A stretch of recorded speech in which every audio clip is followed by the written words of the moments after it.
फरीदाबाद के सूरजकुंड स्थित Eros colony में डीटीपी एनफोर्समेंट विभाग ने अवैध व्यावसायिक गतिविधियों पर बड़ी कार्रवाई की है। रिहायशी क्षेत्र में नियमों का उल्लंघन कर संचालित हो रही बेकरी, प्ले स्कूल, सैलून सहित करीब 15 से 20 यूनिटों को सील किया गया। विभाग के अनुसार इन यूनिटों को पहले शोकॉज नोटिस और बाद में रेस्टोरेशन नोटिस जारी किए गए थे, लेकिन नियमों का पालन नहीं किया गया। कार्रवाई के दौरान किसी भी अप्रिय स्थिति से बचने के लिए भारी पुलिस बल तैनात किया गया। डीटीपी एनफोर्समेंट अधिकारी यजन चौधरी ने कहा कि शहर के किसी भी रिहायशी इलाके में अवैध व्यावसायिक गतिविधियां नहीं चलने दी जाएंगी। यदि कोई सील तोड़कर दोबारा कारोबार शुरू करता है तो उसके खिलाफ कानूनी कार्रवाई करते हुए एफआईआर दर्ज कराई जाएगी। प्लॉट में कमर्शियल एक्टिविटी बात बूट नहीं करना, आप इसको खाली करवाओ फटाफट। जो भी आपके एम्प्लॉइज हैं उनका जितना भी सामान वगैरह आप जो निकलवाना चाहते हैं वो निकलवा लीजिए। ये सील होगा अभी।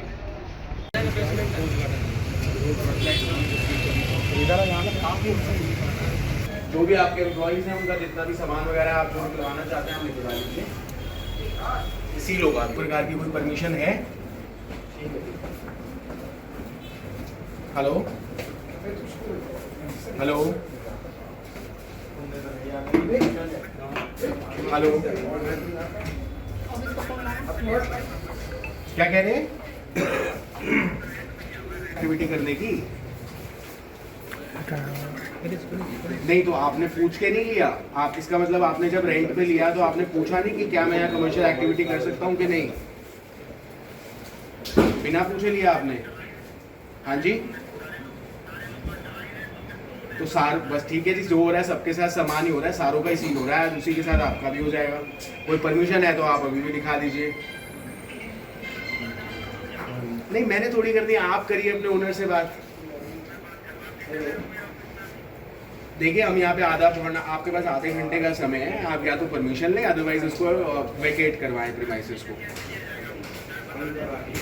नहीं तो हमने एकदम से थोड़ी किया आधे घंटे में। यहाँ पे फर्स्ट नोटिस जनवरी 25 में गया, सेकंड नोटिस सितंबर 25 में गया, सेकंड नोटिस जाने के बाद भी लगभग 1 साल होने को आया, अभी तक आपने खाली नहीं किया।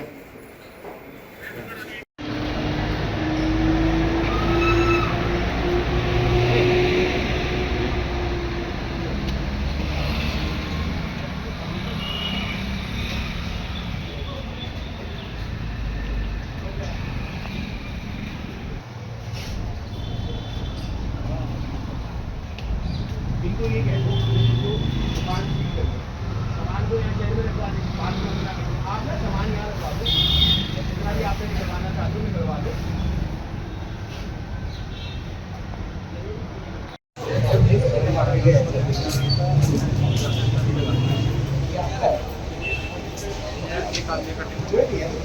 परमिशन हो गया आपका, इसी में हो जाएगा।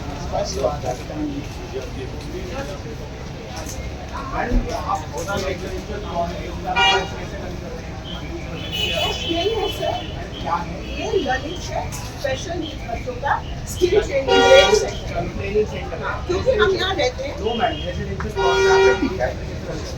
क्योंकि हमको बोला कि आप कर सकते हैं, जो हमारे ओनर हैं तो आप उनके खिलाफ एफआईआर दर्ज कराएं, बिकॉज ये यहाँ पे आप किसी प्रकार की एक्टिविटी नहीं कर सकते। और जो नोटिस हैं हमने दे रखे हैं, नोटिस हमारे पास नहीं है, वो तो हम लैंड टेरेस को देते हैं ना। ओके हेलो, ठीक है, तो अभी क्या करना है? बच्चे नहीं है इस वक्त बच्चे नहीं है ना, तो फिर हम तो अभी हम क्या करें? आप ओनर को पूछिए कि आपके साथ फ्रॉड नहीं, आई अंडरस्टैंड, आप सही करेंगे, लेकिन हम इस वक्त अपना सामान पूछ ले सकते हैं। हाँ, आप अपना सामान जो आप अर्जेंट है निकालो। देखिए हमारा जो काम है आपका जो पर्सनल सामान है आप निकाल लीजिए, आएगा तो ठीक है, आप निकाल लीजिए। वैसे भी आ जाएगी, वैसे भी आ जाएगी, और करना होगा हमारे में आ जाएगी, तेरे में आएगी। एटलीस्ट हाफ एन आवर आपको दे दिया, हाफ एन आवर आप निकालो।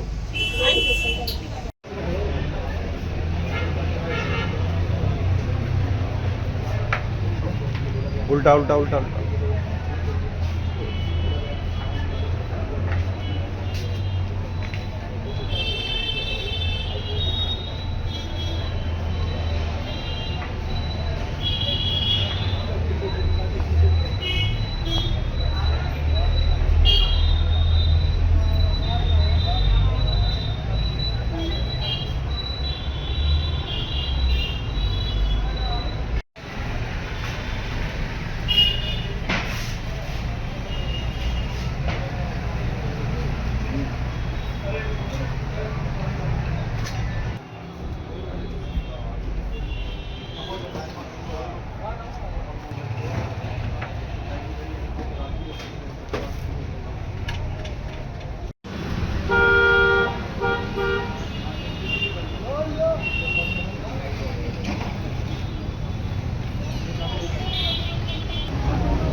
मुझे जिस तरीके से लगातार बात पुलिस की आ रही है, समझा सब आ रहा है, लोग मान नहीं एक रहे साल नोटिस दिए हो रुक जा भैया रुक जा 15 मिनट लगेगा चलो 15 मिनट में खाली कर देना 15 मिनट में 15 मिनट ठीक है ले लो 15 मिनट जो भी कमर्शियल एक्टिविटीज हो रही है जो कमीशन है तो ज़्यादा बीमार रखेंगे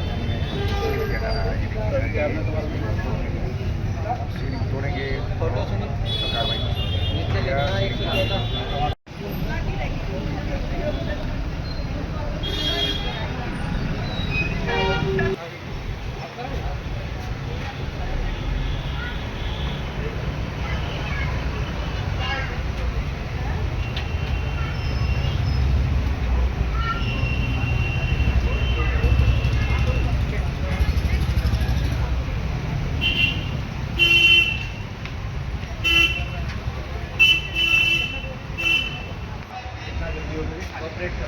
सारा सामान रखवाना पड़ेगा देखो जो आप निकालना चाहते हो आपका सामान है हमें आपका सामान निकाल कर लेके आप करा देना है अच्छा और जो आपका जल्दी या इम्पोर्टेंट सामान है आप निकाल दीजिए ठीक है आगे अपनी लेकिन मेरी आपकी बात चेक करूँगी जब तक हम यहाँ बोल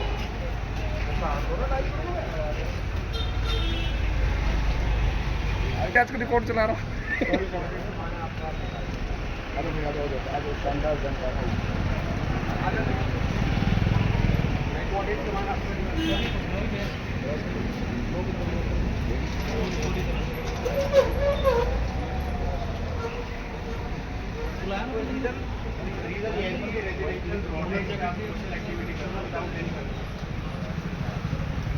ध्यान रखना पड़ता है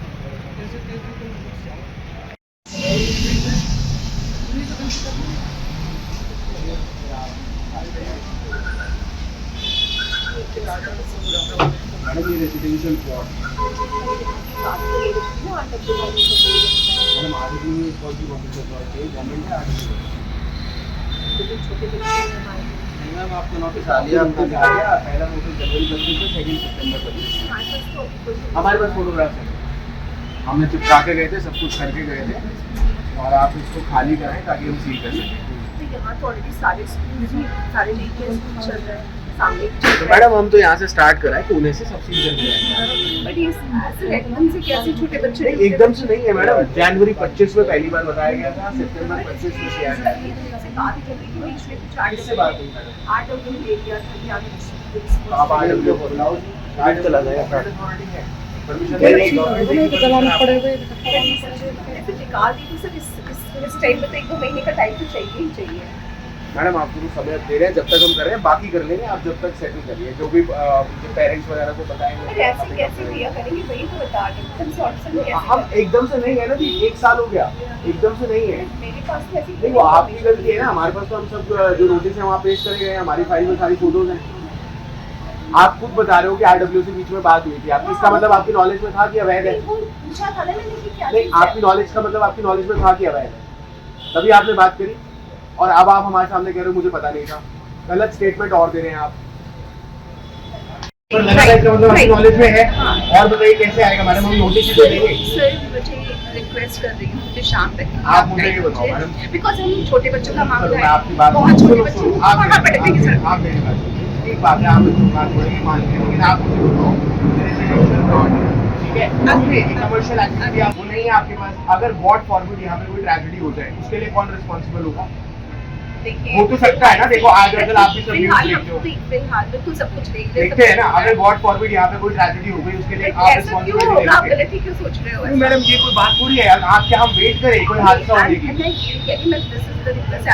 नहीं आप मुझे बताइए अपना नहीं है अब यहाँ पे सर्कुलेशन नहीं है डे केयर सेंटर के हिसाब से अगर किसी प्रकार की प्रॉब्लम आ जाए इतने कोई है तरीका कि बच्चे बाहर निकल सके या कोई कुछ हो सके डोर तो हर बिल्डिंग में होता है मैडम ऐसी तो कोई बिल्डिंग नहीं होती है इसमें आने जाने के लिए डोर ना हो लेकिन जो एक डे केयर सेंटर या क्रच के लिए होनी चाहिए नॉर्म्स क्या ये वो नॉर्म्स के हिसाब से बनी हुई है नहीं बनी है मैडम नहीं बनी ना क्रच के हिसाब से बेसिकली डे केयर सेंटर एक क्रच है अगर यहाँ पे आप मुझे ये बताओ आप रिटर्न में लिख के दे दो मेरे को यहाँ पे किसी प्रकार का कोई हादसा हुआ आप रिस्पॉन्सिबिलिटी लो मैं सारी चीज को रिस्पॉन्सिबिलिटी लेती हूँ बट मुझे पता है यहाँ कुछ भी ऐसा नहीं होगा ये कोई बात है हम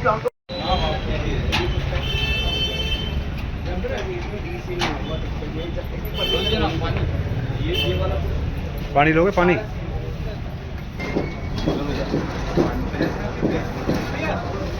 देखिए, ये इरोज नाम से एक लाइसेंस कॉलोनी है। ये रेजिडेंशियल कॉलोनी है और रेजिडेंशियल कॉलोनी के जो प्लॉट होता है वो रेजिडेंशियल प्लॉट होता है, यानी कि उस पर केवल रहने के लिए यूज़ करा जा सकता है। यहाँ पे जैसे आप देख पा रहे हैं कि रेजिडेंशियल प्लॉट्स के ऊपर इलीगल कमर्शियल एक्टिविटीज़ रन करी जा रही थी। कहीं पे कोई दुकान है, कोई कन्फेक्शनरी है, कोई सैलून है, तो जाहिर सी बात है कि ये रेजिडेंशियल प्लॉटेड में अलाउड नहीं होता। इस वजह से आज हमने यहाँ पे सीलिंग की कार्रवाई करी है।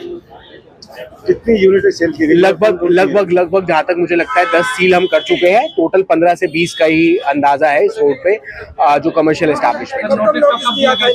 देखिए, इसमें जो पहला नोटिस था वो जनवरी 2025 में दिया गया था। उसके बाद रेस्टोरेशन ऑर्डर दिया गया सितंबर 2025 में, जिसके द्वारा ये निर्देश दिए जाते हैं कि 7 दिन के अंदर स्वयं जो भी वायलेशन है आप उसको, जो ऑफेंडर है वो स्वयं हटाए। तो सितंबर 2025 में वे आखिरी नोटिस जो है वो यहाँ पे चस्पा कर दिया गया था और उसके बाद आज मोर देन 6 मंथ्स यहाँ पे हो चुके हैं। उसके बाद भी हमारे संज्ञान में आया कि कंटिन्यूड है ऐसी इलीगल एक्टिविटीज, तो इसलिए आज हमने यहाँ पे सीलिंग की कार्रवाई करी है। और भी जो यूनिट हैं जो में रेजिडेंशियल में कमर्शियल काम कर रहे थे, उनके ऊपर भी कार्रवाई की जाएगी? तो जहाँ जहाँ पे हमारे संज्ञान में आएगा हम कोशिश करेंगे कि हर जगह भी जहाँ पे पता चलता है कि रेजिडेंशियल प्लॉट पे इलीगल कमर्शियल एक्टिविटी चल रही है उसको हम सील करें। आज से लगभग 10 दिन पहले ग्रीनफील्ड कॉलोनी में भी हमने इस तरह की कार्रवाई करी थी और फ्यूचर में आपको आगे भी ऐसी कार्रवाई और देखने को मिलेंगी अलग अलग जगह पर। परमिशन किन लोगों को मिल सकती है? देखिए, रेजिडेंशियल प्लॉट पे एक N1 की परमिशन होती है जो 25% ऑफ टोटल प्लॉट एरिया पे मिल सकती है, लेकिन वो केवल नॉन न्यूसेंस एक्टिविटी के लिए मिल सकती है। नॉन न्यूसेंस एक्टिविटी का एग्जांपल हुआ जैसे कोई डॉक्टर अपना क्लिनिक चलाना चाहे, कोई आर्किटेक्ट हो, कोई लॉयर हो जो अपना ऑफिस रन करना चाहता है, या कोई प्रॉपर्टी कंसल्टेंसी का ऑफिस रन करना चाहता है, तो ऐसी जो नॉन न्यूसेंस एक्टिविटीज है उनको इस तरह की परमिशन दी जा सकती है। लेकिन यहाँ पे मौके पे रन करने से पहले प्रायर परमिशन लेना जरूरी है, यानी कि पहले परमिशन लेना जरूरी है, उसके बाद मौके पे चलाया जा सकता है उनके लिए भी। देखिए, फिलहाल हमारी एक और टीम है जो पैरेलली काम कर रही है आज सैनिक कॉलोनी में। जितनी भी एनक्रोचमेंट ROW यानी कि रोड की जमीन पर है सैनिक कॉलोनी में, जो town and country planning department के जुरिसडिक्शन में आता है, क्योंकि सैनिक कॉलोनी एक ऐसा पिक्यूलर केस है जो 2/3 भाग म्युनिसिपल कॉर्पोरेशन के पास है और 1/3 लगभग भाग टाउन प्लानिंग के पास है। तो टाउन प्लानिंग डिपार्टमेंट की जुरिसडिक्शन में जितना भी सैनिक कॉलोनी का पार्ट आता है, आज उस पर एनक्रोचमेंट पैरेलली इस समय भी हटाई जा रही है। और जब वहां से हमारी टीम फ्री हो जाएगी तो इस कॉलोनी के अंदर भी हम जो एनक्रोचमेंट रोड के ऊपर है उसको हटाएंगे। सर, क्या अपील करना चाहेंगे, क्या कहना चाहेंगे, क्या ताकीद करना चाहेंगे जो रेजिडेंशियल में कमर्शियल जो रेंट पे देते? देखिए, मैं एक विनम्र विनती करना चाहूंगा सबसे आपके माध्यम से कि जब भी आप रेजिडेंशियल प्लॉट के ऊपर किसी भी प्रकार की कमर्शियल एक्टिविटी रन करना चाहें तो उससे पहले डिपार्टमेंट से परमिशन लें। जैसे मैंने ऑलरेडी क्लियर किया कि सारी कमर्शियल एक्टिविटीज के लिए तो रेजिडेंशियल प्लॉट पे नहीं मिल सकती परमिशन, बट जिसके लिए मिल सकती है जैसे नॉन न्यूसेंस एक्टिविटीज हुई, आर्किटेक्ट, डॉक्टर या लॉयर का क्लिनिक या प्रॉपर्टी कंसल्टेंट का ऑफिस, उसके लिए पहले परमिशन लें, उसके बाद वहां मौके पे रन करें। अदरवाइज जैसे ये कार्रवाई हो रही है, फ्यूचर में आपके यहाँ भी इस तरह की कार्रवाई हो सकती है अगर इलीगल पाया गया। सीलिंग की क्या ठोस कार्रवाई है? इसके अलावा और भी कोई कार्रवाई हो सकती है सीलिंग के अलावा? देखिए, सीलिंग तोड़ते हैं तो अगर सीलिंग तोड़ते हैं तो यहाँ पे FIR दर्ज कराई जाएगी। जहाँ पे भी हमने सील किया हमारी तरफ से एक वार्निंग ऑलरेडी वहाँ पे पेश कर दी गई है कि ये एक 1975 का जो हमारा town Haryana urban development act है उसके तहत करी गई है। तो अगर यहाँ सील टूटती है तो उसका उल्लंघन माना जाएगा और उसकी उल्लंघना के लिए FIR दर्ज कराई जाएगी कंसर्न जो भी ऑफेंडर होगा उसके रिगार्डिंग।